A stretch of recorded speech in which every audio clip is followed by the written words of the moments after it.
É o Evangelho segundo Jesus, o Cristo, o Cordeiro eterno, imolado, entregue em amor antes de existir qualquer criação ao universo. E hoje é aquele que ilumina com sua luz a todo homem. Eu quero ler e lerei em Lucas, no capítulo 11, versos 27 e 28, que dizem assim: ora, aconteceu que, ao dizer Jesus essas palavras, que palavras foram essas? Foram palavras sobre como um ser humano vazio pode ser penetrado por coisas espirituais e habitado por coisas espirituais horríveis. O princípio é esse: enche a sua casa espiritual de Deus, de amor, de confiança, do seu melhor olhar, fé e esperança. Encha. Não odeie, não dê lugar ao diabo pelo ódio e por todas as demais expressões de iniquidade interior que franqueiam de fato penetrações e habitações de toda sorte de espíritos ruins na alma do indivíduo. Era isso que ele tinha dito. Então, ao dizer Jesus isto, uma mulher que estava ali ouvindo exclamou, do meio da multidão ela gritou e disse a Jesus: bem-aventurada a mulher que te concebeu, bem-aventurada seja a tua mãe, praticamente Ave Maria, cheia de graça, bem-aventurada é a tua mãe, bem-aventurada aquela que te concebeu. Concebeu. Quem poderia ter concebido Jesus? Jesus não é concebível. Jesus não pode ser o objeto de qualquer que seja a concepção, pela própria inconceptibilidade da sua conceição, da sua concepção. E aqui essa mulher diz: bem-aventurada a mulher que te concebeu. Ninguém jamais concebeu. Esse ventre foi concebido por aquele que o ocupou. Mas a mulher, na sua necessidade de criar um tótem, um ídolo, um ente sublime, ou até mesmo como validação enorme da parte do coração feminino da mulher que falou, do meio da multidão, acerca do significado e do papel da mulher. A gente também não sabe o que essa mulher estava sentindo, por que ela disse isso, mas o que ela disse foi isso: seja bendita a mulher que te concebeu. E transfere a virtude que ela via em Jesus, a sabedoria, para quem tivesse sido seu predecessor. Nesse caso, nada mais visceral e íntimo do que a própria mãe.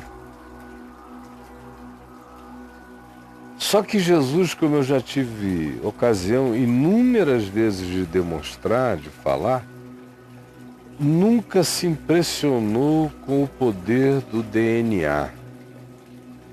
nem com a santificação do DNA, nem com a restrição familiar que o DNA impõe. Jesus nunca permitiu que a parentela de alguém se confinasse ao DNA. Que a filiação, a maternidade ou a paternidade de alguém fosse exclusivamente definida pelo DNA. Ao contrário, ele nunca exalta em momento algum no Evangelho alguém por ser filho de alguém. Só se diz que fulano era filho de Beltrano, porque naquele ambiente Beltrano, o pai dele, era conhecido. Mas nunca se exalta a paternidade ou a maternidade. Nunca se diz que é porque aquele indivíduo é filho de uma determinada pessoa que ele é tão virtuoso ou maravilhoso como ele se manifestou aos sentidos dos demais. Nunca. Jesus só lida com indivíduos, com pessoas, uma a uma. Realidade é realidade. Não quer saber quem precedeu, quem veio antes, não quer saber nada disso. Ignora. João Batista não é chamado de primo. Não há culto a nada por causa do DNA. Na realidade, não há culto a nada nem a ninguém, por causa do que quer que seja. Mas a mulher, no meio da multidão, disse: bem-aventurada aquela que te concebeu e os peitos que te deram de mamar, que é uma das coisas mais bonitas da piedade sem dor, sem sofrimento, é a piedade deliciosa, terna, calorosa, divina, de uma mãe oferecendo o seio, farto e generoso para o seu filhinho. Lindo. As imagens, a poesia da mulher é bonita, é natural, é humana, é do tamanho daquilo que de melhor os olhos humanos concebem, enxergam e veem. Bem-aventurada aquela que te concebeu e os seios que te amamentaram. Jesus, porém, ao ouvir isto, respondeu: não, não, não. Antes, bem antes. Bem-aventurados são e sejam os que ouvem a palavra de Deus e a praticam. Que coisa maravilhosa! Jesus diz que todo ser humano que ouve a palavra do Evangelho e o pratica é mais bem-aventurado do que a mulher de cujo ventre ele tenha saído e em cujo peito ele tenha bebido e se amamentado. Essa é a realidade chocante para a religião, o que está sendo dito aqui. O que está afirmado aqui. O que está afirmado, por mais que você não goste, mas se você lê português, ou inglês, ou francês, ou grego, ou qualquer que seja a língua, onde quer que você leia, em qualquer que seja a versão, o que está dito aqui é que uma mulher disse: bem-aventurada seja a tua mãe, porque te ofereceu um útero e te concebeu.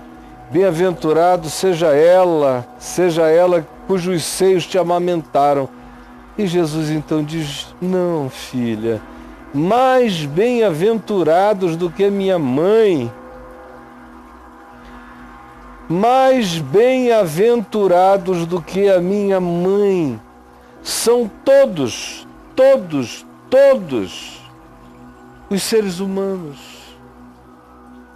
que ouvem a palavra do Evangelho de Deus, a palavra do amor, da justiça, da compaixão, da misericórdia, da fidelidade, do perdão, da lealdade, da pureza de coração, do interesse na busca de existir como um pacificador.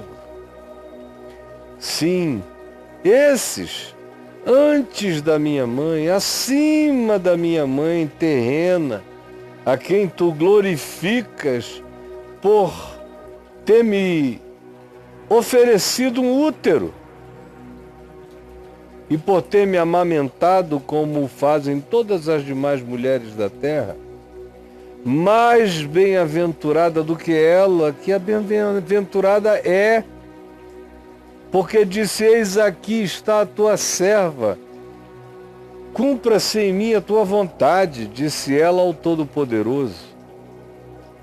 Mas Jesus disse que ainda mais do que isto, ainda acima disto, ainda para além disto, mais bem-aventurados, mais Marias, são todos os seres humanos que, ouvindo a palavra do Evangelho, a praticam, a guardam, a obedecem, vivem o Evangelho do Reino de Deus com alegria no coração.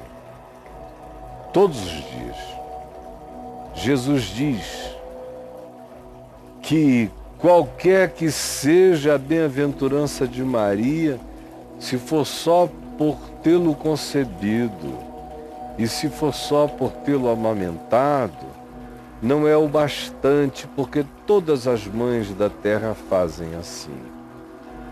Que mais e para além de tudo isto, o que existe na presença do Pai, as Marias de Deus neste mundo e os homens e mulheres que se oferecem para serem mães e pais de Jesus neste mundo, são aqueles, segundo ele, que ouvem a palavra do Evangelho e a praticam. Antes, bem-aventurados são os que ouvem a palavra de Deus e a praticam e aguardam.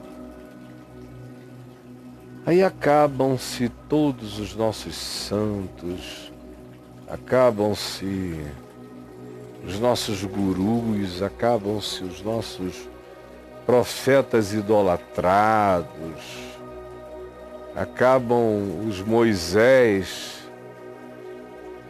que aparentemente nem de carne e osso são, mas aparentemente na interpretação dos crentes é um ser mineralizado, sem dor. Acabam-se os subdeuses do panteão, qualquer que seja ele, da sua crença ou confissão. Fica só Jesus. Maria entra no rol daquelas que são mais bem-aventuradas do que quem concebeu ou amamentou Jesus, se obedecer e por obedecer a palavra de Deus e aguardar, com nada superior para ela, mas ela igualada com todos os demais homens e mulheres da terra que com um coração quebrantado guardam a palavra de Deus e a praticam. É só isto e é só o que importa. Jesus, ajuda-nos a ficarmos livres de tanta distração. Esse povo que não te segue, que não te lê, que não quer te entender, mas que obedece a loucos e a ensinos endemoninhados e insanos e perversos, que não guardam a tua palavra porque não querem nem saber dela,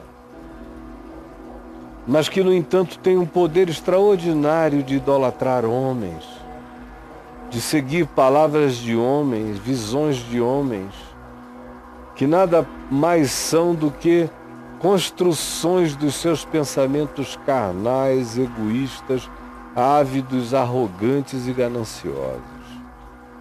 De modo que nós não temos desculpas quando ouvimos o Evangelho tão límpido, simples e claramente, e não o acolhemos. E preferimos as palavras loucas e insanas de gente trêmula, babante, estribuchante, ensandecida, falando em nome de Deus as piores loucuras dos homens, com as finalidades mais torpes, as de matar, enganar, destruir, roubar, possuir, como fazem os ladrões e os mercenários. Ajuda alguns, a entenderem e a correrem para o refúgio, a correrem para o Evangelho. É o que eu te imploro, em nome de Jesus. Amém.